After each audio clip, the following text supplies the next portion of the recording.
Hi everyone. In this video, I'm going to be explaining what makes The Lord of the Rings so bizarrely addictive. Why is it that we just keep going back to rewatch these movies despite them having such a remarkably long running time? I'm going to be showing that what makes these movies so irresistible is the fact that they tap into a dark fantasy that we all carry within us, whether we like to admit it or not. And this is the fantasy of completion. Now, there may be many other reasons that we keep going back to these movies. For example, the acting is absolutely terrific, the cinematography and directing are world class, and the world building is immense. We really feel like we've been plunged into a fantastic alternate reality. However, what I think really hooks us into these movies is the fact that they appeal to this strange fantasy, the fantasy of completion.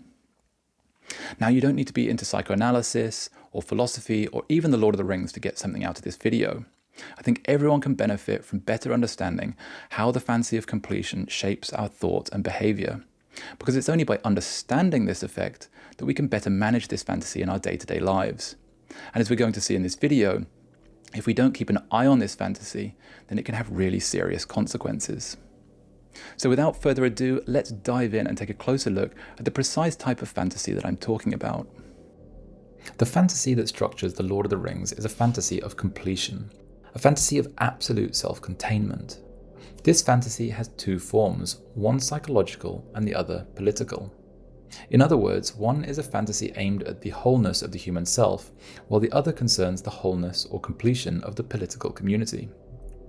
I'll discuss the political aspect in my next video. For now, I want to focus on the psychological fantasy. Psychoanalysts such as Freud and Lacan theorized that life in the womb is experienced as a state of blissful perfection. We are protected within a closed system. There is no perceived outside, no other people or obstacles to contend with, and our desires are immediately satisfied. After birth, this condition is briefly prolonged during breastfeeding, but it more or less comes to an end in early infancy.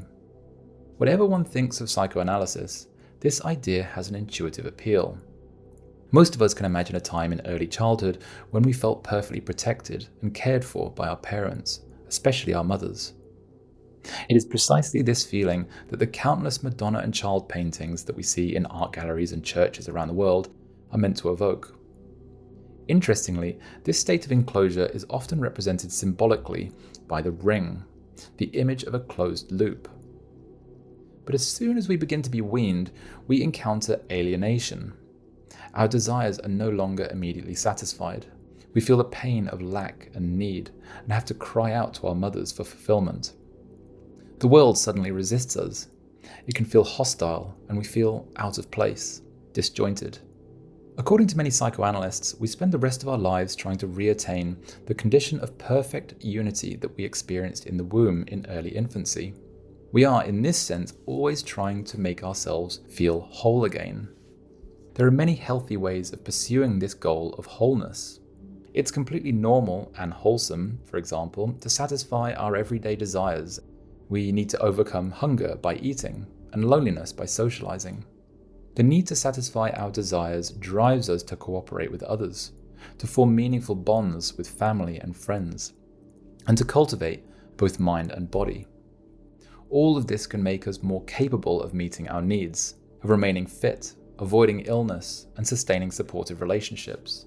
These pursuits can give us a relaxed sense of completeness, though it is always temporary, intermittent, and dependent on others. There are also many toxic or pathological ways of seeking this same satisfaction.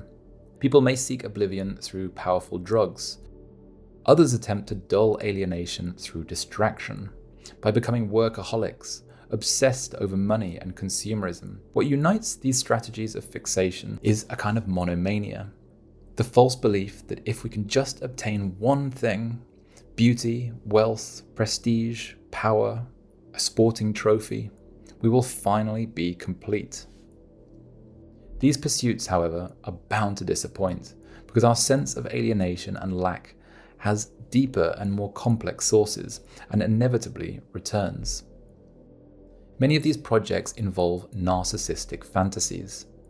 In obsessing over their own status or condition, people close themselves off from the world. Other people become sources of disturbance, impediments to the single-minded pursuit of whatever is supposed to restore wholeness. Yet, as philosophers such as Hannah Arendt have noted, resistance and disagreement are unavoidable features of human life. If there is no one else to resist us, we end up resisting ourselves, locked in an inner struggle. Even the ancient Greeks recognized the danger of narcissism in the myth of Narcissus, who falls in love with his own reflection, loses sight of his lover, and wastes away. The deadly logic of the fantasy of completion becomes clear when we remember that the only time we were ever truly complete was before birth. Since we cannot return to the womb, the only conceivable way to eliminate all obstacles is through death. In this sense, the desire for completion carries a pull towards death itself. This is closely connected to Freud's notion of the death drive, which he describes as a compulsive, even demonic force. The ideal of completion can be pursued healthily only in moderation and in cooperation with others, and even then it is necessarily imperfect. Conflict and dissatisfaction are unavoidable. But if we try to realize completion fully and finally, we are very likely to end up harming ourselves by cutting ourselves off from others, neglecting our complex needs, and engaging in self-destructive behaviors such as addiction, sleep deprivation, overwork, and excessive consumption. Now, this is especially a problem for modern liberals, and let me explain why. The pathological pursuit of total completion is appealing because it seems coherent. The religious zealot knows what they want and believes they know how to get it. They just need to eliminate their troublesome impulses. As Jesus says in the Gospel according to Matthew, "If thy eye offend thee, pluck it out." This ideal of completion may be unachievable, but it is at least conceptually clear. You have a problem, eradicate it. Modern liberals, however, are taught that they shouldn't deny or repress their natural desires, provided these desires do not disrupt the social order.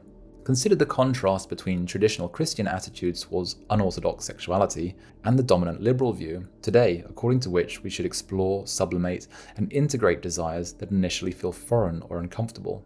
We're not supposed to repress our nature, we are meant to acknowledge, embrace, and harmonize it. But herein lies the rub.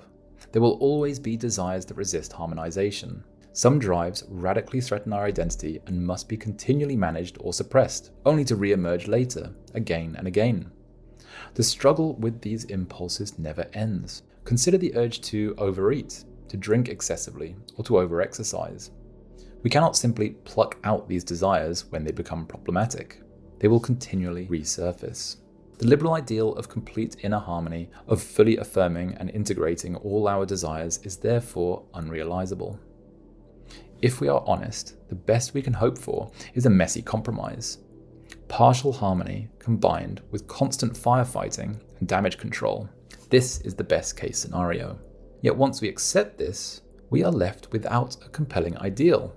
This picture is too untidy to resemble completion. And yet the fantasy of psychological and political wholeness is so deeply ingrained in us that we cannot simply abandon it. We want it desperately, whether we admit it or not. Let's now look at how these dynamics are dramatized in The Lord of the Rings. We can begin with the healthy pursuit of completion, best represented by the hobbits. They live diverse lives and are not driven by ambition or greed. Their desires fall within their capacities. They practice a mild form of hedonism, enjoying eating, drinking, smoking, and socializing. But they also love farming and cultivating the land. In this way, they embody vitality, growth, and life. Their wholeness is communal and interdependent. This wholeness is far from perfect, though. There are endless minor conflicts, such as the tension between Bilbo and the Sackville Bagginses, who want to inherit his house. But these conflicts nonetheless always remain within peaceful bounds. This imperfect yet flourishing form of completion, achieved through a life with others, is symbolized by recurring visual motifs. One example is the pumpkin in the background of the tavern scene when Frodo and his companions return to the Shire. The pumpkin is a filled-in ring, whole but organic, irregular and non-geometric. It represents fertility and abundance. We see similar imagery in the beer barrels and tankards, and in the circular dances of Merry and Pippin. The same symbolism appears in the final scene with Sam and his family, in the sunflowers, the postbox, and the round door of his home. None of these shapes are perfect circles, though. Even the door, which is in the final frame, is flattened at the bottom. Other characters embody psychological health as well, Gandalf being perhaps the clearest example. He refuses the ring when Frodo offers it to him, and he gives Bilbo a stern reality check when Bilbo tries to hold on to it. You want it for yourself! Gandalf knows himself and understands what is in the best interest of those he cares about. Galadriel plays a comparable maternal role. She also rejects the ring, recognizing that it exploits her narcissistic fantasies of power, beauty, and adoration. Place of a Dark Lord, you would have a queen, not dark but beautiful and terrible as the dawn. Like Gandalf, Galadriel understands that her well-being depends on refusal, not possession of the ring. Aragorn, likewise, makes no attempt to claim the ring, and he refuses the legendary sword Narsil when it is first offered to him. I do not want that power. I have never wanted it.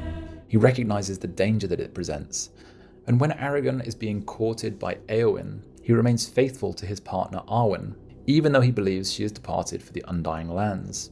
His vitality is expressed through restraint, balance, and resistance to temptation. Finally, Arwen counterintuitively embodies health by giving up her immortality in order to live a mortal life with Aragorn and to raise a family. In The Lord of the Rings, then, healthy psychological completion is characterized by life with others, enjoying a diversity of pursuits, accepting mortality, and resisting the ambitious seductions of power, lust, and narcissism. So what about the pathological characters? Tolkien and Jackson represent psychological sickness primarily through certain characters' obsessive pursuit of the ring and the power that it promises. Sauron is the clearest example. Sauron is consumed by the goal of total domination. He does nothing but watch and plot, and Mordor itself is a barren and lifeless land. The only thing allowed to grow is his dominion, and he obviously represents infertility and death. Saruman then mirrors this pathology. Obsessed with power, he betrays his friend and fellow wizard Gandalf and devastates nature in his monomaniacal pursuit of control. Like Sauron, he isolates himself, living alone in a tower. And his morbid, anti-natural pursuit of completion is symbolized by artificial, perfectly geometric circles that contrast sharply with the organic rings of the hobbits.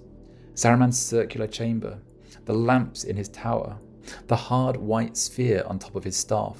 Peter Jackson obviously wants us to compare this with the tangled organic forms on top of Gandalf's staff. Again, the contrast between Merry and Pippin's joyful circle dance and Saruman's violent spinning of Gandalf reinforces this distinction. Men occupy an intermediate position between the health of the hobbits and the intrinsic sickness of Sauron. They can fall either way, as we see in the contrast between Boromir, who attempts to seize the ring, and Aragorn, who leaves it to Frodo. The downfall of Gondor, however, is tied to withdrawal and inward fixation. Childless lords sat in aged halls, musing on heraldry. So men become obsessed with heraldry and genealogy, tracing their own pasts and wasting their lives gazing at the stars. There is a subtle critique of scholarship here. Fixation on one's own history can devolve into narcissism, into an obsession with oneself that cuts us off from the world. Notably, the only hobbits who engage in this behaviour are Bilbo and Frodo, who isolate themselves to write epic histories of their own adventures, an unhobbity tendency that seems to be tied to the ring's corrupting influence. The only other character surrounded by books is Saruman, alone in his study and hardly an image of flourishing. This critique is perhaps surprising, given that Tolkien himself was a professor at the University of Oxford, and invariably surrounded by books. All of this reflects the fantasy of completion. These characters all seek one thing that they believe will complete them, or they isolate and distract themselves, rejecting interference from others.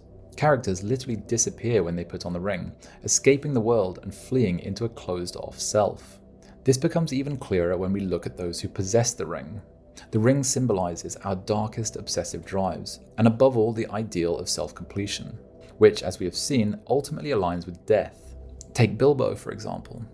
The ring operates as a demonic force, shaping his thoughts and actions in ways that he's not consciously aware of.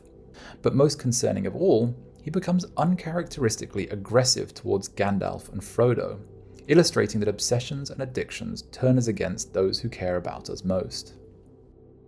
Smeagol's transformation is even more extreme. He begins as a social being, fishing with a close friend, though he immediately murders this friend upon seeing the ring. Smeagol slowly becomes Gollum, isolated and animalized, subsisting on raw fish and rejecting bread. More importantly, he develops a deeply narcissistic self-relation, speaking to himself and splitting into two warring halves. In attempting to become whole within himself, he divides himself schizophrenically, and these halves struggle violently for control. The connection between completion and death is made explicit in Gollum's blissful expression as he falls into the lava of Mount Doom. Frodo's experience follows a similar trajectory. His relationship to the ring is strangely autoerotic. He caresses and fingers it, often wearing an unsettling, almost orgasmic expression. This is not the shared intimacy of Sam and Rosie or Aragorn and Arwen, but a solitary satisfaction that leaves him depleted. Frodo becomes increasingly isolated, even rejecting Sam and nearly killing him. Like Gollum, he also begins talking to himself, entering a narcissistic self-relation that excludes others. The deadly consequences of this narcissism appear in two scenes. First, when Frodo looks into Galadriel's mirror and is seized by Sauron.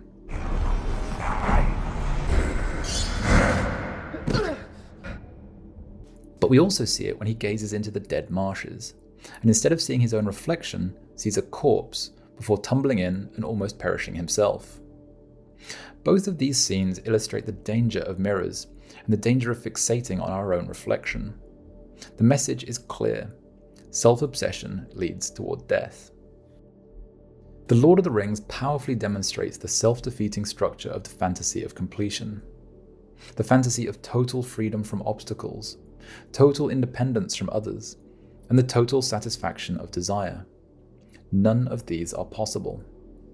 And pursuing them leads to an inner division, and ultimately to death. True wholeness requires living with others and tolerating imperfection, discomfort, mortality, and hardship. Yet the films also reproduce the very fantasy they critique. They suggest that we can eliminate our problematic impulses once and for all. That we can throw our obsessions, ambitions, greed, and destructive desires into the fires of Mordor and be done with them. But for us, there are no fires of Mordor. We all carry our own ring, and we carry it for life. There is no permanent deliverance. The struggle against obsession, addiction, and the desire for oblivion is a permanent feature of the human condition. This reality is only faintly acknowledged in the films, primarily by the fact that after handling the ring, Frodo and Bilbo don't seem to be able to fully rejoin the community of the Shire. They have simply seen too much, and so in the end their only option is to depart with the elves of the Grey Havens. But in spite of this hint at trauma, both Frodo and Bilbo appear peaceful and resolved, as though they have simply outgrown the Shire's innocence. The ending conveys psychological closure, especially as they sail toward the Undying Lands. The film thus leaves us with the impression that lasting inner harmony is achievable, that we can overcome our deepest conflicts once and for all. But this harmony resembles death, which is why the Grey Havens scene feels so strangely inert and otherworldly. Attempting to achieve the final resolved condition that Frodo finds himself in will always lead us, in the real world, down the same path as Sauron.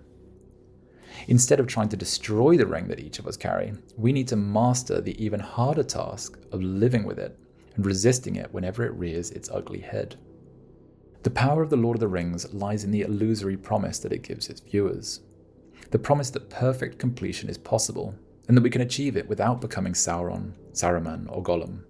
We can do it like Frodo. The idea that we could cast our deepest troubles into Mordor is irresistibly seductive. Like a Madonna and child painting, the films appeal directly to our fantasy of completion.